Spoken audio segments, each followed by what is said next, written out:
Barishal Sherebangla medical college হাসপাতালের dustbin থেকে অন্তত ২০ অপরিণত নবজাতকের মরদেহের দেহাবশেষ। মায়ের কোল নয়, ভূমিষ্ঠ হয়ে হতভাগ্য একটি শিশুর স্থান হয়েছিল ঝোপ জঙ্গলে। কুকুরের কামড়ে এই শিশুটির কোমল ঠোঁট আর হাতের 2 আঙুল ক্ষতবিক্ষত। জি না, ধার কাছে যাওয়াও নিষেধ, ধার কাছে যাওয়াও নিষেধ। আর আমরা তো ওটাকে বানিয়েছি কাছে আসার গল্প, তাই না?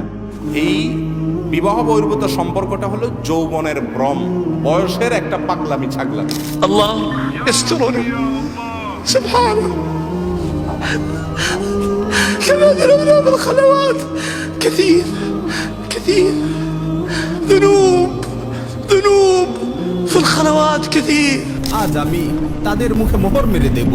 তাদের হাত আমার সঙ্গে কথা বলবে এবং তাদের পা তাদের কৃতকর্মের সাক্ষ্য যে ব্যক্তি জাহান্নামে নিক্ষিপ্ত হবে তার শারীরিক যে কষ্ট হবে তার চেয়ে বেশি কষ্ট হবে এই কথা ভেবে যে যেই রব তাকে সৃষ্টি করেছেন, যেই রব তাকে এত এত নিয়ামত দিয়েছেন, এত আদর যত্নে তাকে লালন করেছেন, যে রব সবচেয়ে বেশি দয়ালু, যে রব মায়ের চেয়েও বেশি ভালোবাসেন, বাবার চেয়েও বেশি ভালোবাসেন, সেই রব আজ তার উপর এতটা অসন্তুষ্ট যে তিনি তার দিকে ফিরেও তাকাবেন না এবং সে এক অনন্তকালের জীবন পার করে দিবে, কখনো তার রবের দেখা পাবে না।